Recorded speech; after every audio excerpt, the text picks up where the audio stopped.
Banner যদি ছিঁড়ে ফেলুক, একটা ব্যানার ছিঁড়লে প্রয়োজনে আবার 2 ঘন্টা পরে গিয়ে 5টা লাগানো যাবে। কারোর সাথে কোনো ধরনের সহিংসতা করার দরকার নাই। কেউ যদি আইসা আপনাকে মারে, মাথা নত করে ক্ষমা চেয়ে চলে আসেন।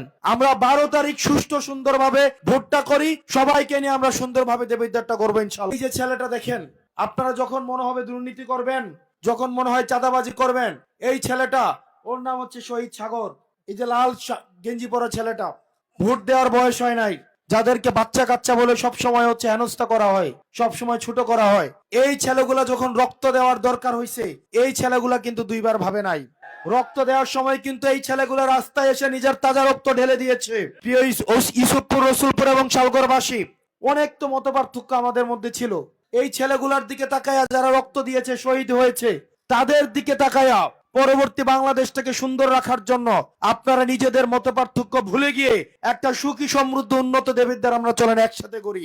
আপনাদের মধ্যে হয়তো মতপার্থক্য থাকতে পারে, রাজনৈতিক বিভিন্ন প্রতিপক্ষ থাকতে পারে, আল্লাহর দোহাই লাগে আমাদের দিকে তাকায়া যাদের জন্য আপনারা বাংলাদেশটা করতে চান, সমাজটা রেখে যেতে চান, তাদের দিকে তাকায়া আপনারা মুরব্বী যারা আছেন, আমাদের দিকে তাকায়া আপনারা একসাথে কাজটা করেন।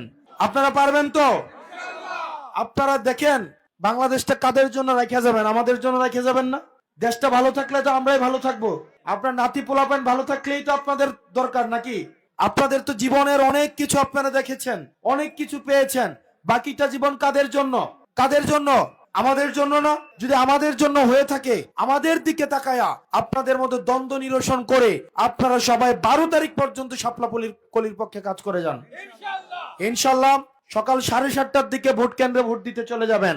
আমি বিশ্বাস করি বাংলাদেশ ইসলামী ছাত্র শিবির এবং ছাত্র শক্তির ভাইয়েরা ভোট কেন্দ্রগুলোতে থাকলে জিনেও সাহস করবে না কেন্দ্র দখল করার জন্য। আপনারা সবাই সকাল 7:30টার দিকে ভোট দিতে চলে যাবেন এবং ফলাফল না দেওয়া পর্যন্ত ভোট কেন্দ্রে অবস্থান করবেন।